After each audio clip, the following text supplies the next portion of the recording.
दोस्तों, इजराइल फिलिस्तीन जंग के बीच जो ईरान और इजराइल का क्लैश दुनिया के सामने आया है, उसने हर किसी को सकते में डाल दिया है। और इसको अंजाम देने का काम भी इजराइल द्वारा किया गया, जहां इजराइल ने खास तौर पर सीरिया दमिश्क के अंदर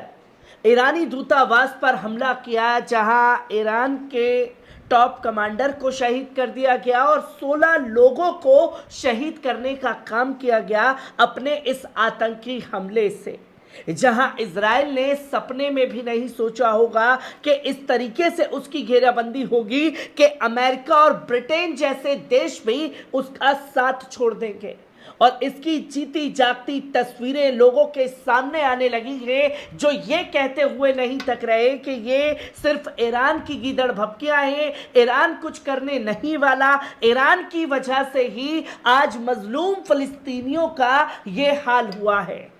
पर लोगों के दिमाग में एक बात जो है वो नहीं घुस रही कि अगर सब चीज के लिए ईरान जिम्मेदार है तो बीते 6 महीने से जंग कैसे चल रही है, इसका अंदाजा शायद लगा पाना मुश्किल है। और 5 बड़ी चीजें जो हैं ईरान की तरफ से घटित हुई हैं, जो कि सबसे पहले आप स्क्रीन पर देख रहे हैं कि ये हुर्मुज सागर का जो जल क्षेत्र है उसकी तस्वीरें हैं, जो कि एक ग्राफ के जरिए ये समझाया गया है, जिसे ईरान बंद करने का फैसला ले रहा है, जहां से तेल को लाने ले जाने का काम किया जाता है। और जो तेल को लाने ले जाने का काम किया जाता है, इसका असर एशिया के देशों पर, खाड़ी के देशों पर पड़ेगा, जो सीधे सीधे अमेरिका को तेल बेचने का काम कर रहे हैं। और दूसरी तस्वीर जो है आप स्क्रीन पर देख रहे हैं, जो कि ईरानी हेडक्वार्टर से सामने आई है, जहां मिसाइल हो, ड्रोन हो, हर चीज पर हाई अलर्ट जारी कर दिया है और उसके रुख को क्लियर कर दिया है कि वो किसी भी वक्त बड़े कदम को अंजाम दे सकते हैं। तो वहीं आप ये तीसरी तस्वीर स्क्रीन पर देख रहे हैं, जहां अमेरिका द्वारा ये कहा जा रहा था कि हम सीज फायर करा सकते हैं और इसके लिए हम बड़ा कदम उठाएंगे भी। पर अब इन तमाम अटकलों से पर्दा उठ चुका है, जहां अमेरिका की भी बात मानने से इजराइल ने साफ तौर पर इनकार कर दिया है। जहां सबसे पहले आपको बता दें कि किस तरीके से बड़ा कदम उठाने का फैसला ईरान द्वारा किया गया है, जिसकी जानकारी खुद यूएस सिविल डिफेंस न्यूज ने दी है और यह बताया कि बड़ा कदम जो है ईरान का होगा, जिससे खलबली मचना लगभग तय है। जहां रिपोर्ट में यह बताया गया है कि ईरान हुर्मुज सागर को बंद करने की योजना बना रहा है। फारस की खाड़ी से सारा तेल बंद करो, ये जो बातें हैं ईरान की तरफ से कर दी गई हैं। तेल टैंकर को सागर के माध्यम से हर दिन लगभग 17 मिलियन बैरल तेल ले जाता है, या दुनिया की कुल खपत का 20 से 30% तेल जो है वो इधर से जाता है। और सोचिए कि ऐसे में ईरान ये कदम उठा देता है तो कितना बड़ा झटका व्यापार पर पड़ेगा, जो तेल के नाम पर कारोबार किया जा रहा है। जहां खुद यूएस सिविल डिफेंस ने यह न्यूज जो है लोगों के सामने रखी है कि ईरान इजराइल के हमले के बाद यह बड़ा कदम उठाने जा रहा है। जहां फारस की खाड़ी का तेल पूर्व में एशिया, मुख्य रूप से जापान, चीन और भारत, और पश्चिम में पश्चिम यूरोप और संयुक्त राज्य अमेरिका में भेजा जाता है। जहां सागर को बंद करने में कई देशों को नुकसान होगा जो ईरान के दुश्मन है, खासकर इजराइल, अमेरिका और यूरोपियन संघ को। जहां इसलिए यह राजनीतिक और रणनीतिक रूप से एक साहसिक निर्णय होगा। ऐसे में बड़ा झटका जो है ये खास तौर पर अमेरिका और इजराइल के लिए होने जा रहा है। जहां इजराइल की खुफिया एजेंसी, खुफिया जानकारी, अमेरिका की खुफिया जानकारी, जो तमाम जासूस जगह जगह छुड़े हुए हैं, उनके जरिए ये खबर सामने आई है कि ईरान जो है सीधा हमला इजराइल के ऊपर नहीं करेगा। और उसकी पहली झलक जो है वो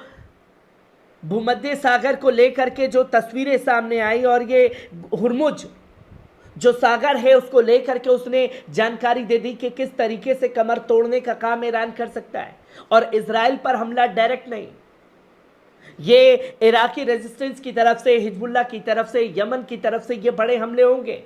क्योंकि इजराइल के हमलों के बाद लगातार देखा जा रहा है कि कैसे ईरान के फॉरेन मिनिस्टर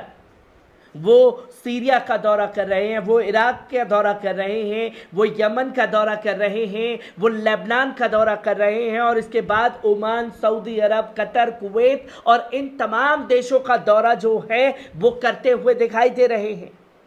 जहां खुल करके ये ऐलान कर दिया गया किसी भी कीमत पर इजराइल को बख्शा नहीं जाएगा। तो वहीं आप स्क्रीन पर साफ तौर पर देख सकते हैं कि न्यूक्लियर फिजिक्स जो प्रोफेसर हैं आगमगिरी, उन्होंने साफ तौर पर यह ऐलान कर दिया है कि supreme leader Ayatollah Ali Khamenei जो हैं वो पूरी तरीके से नैरेटिव चेंज कर सकते हैं,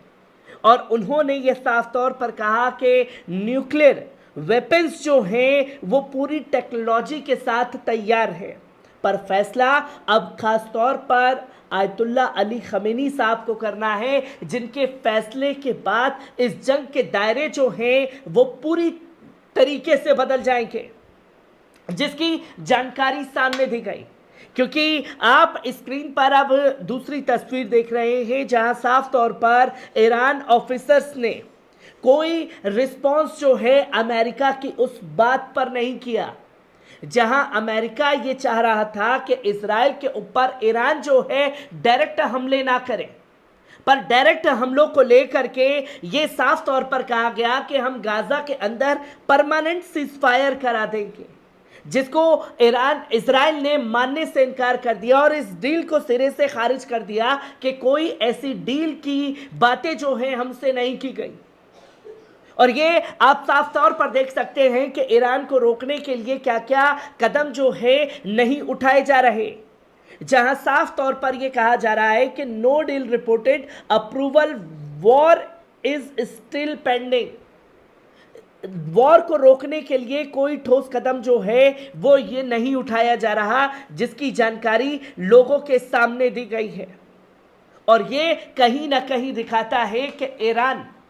अपने कदम फिलहाल इस जंग में पीछे खींचने वाला नहीं है। और यह खुफिया जानकारी ने खलबली यकीनन मचा दी है कि अगर हुर्मुज सागर को ईरान बंद करने का फैसला ले लेता है तो कितनी बड़ी तबाही, कितना बड़ा भारी नुकसान व्यापार के मंडल में पड़ने वाला है, इसका शायद किसी को कोई अंदाजा नहीं। पर ईरान जिस तरीके से तमाम देशों की तरफ से, तमाम संगठनों की तरफ से इजराइल पर जो हमले करा सकता है, इसका अंदाज़ा बखूबी सभी को हो चुका है। हर एक खबर से आपको रूबरू कराता रहूँगा। दीजिए इजाज़त, शुक्रिया।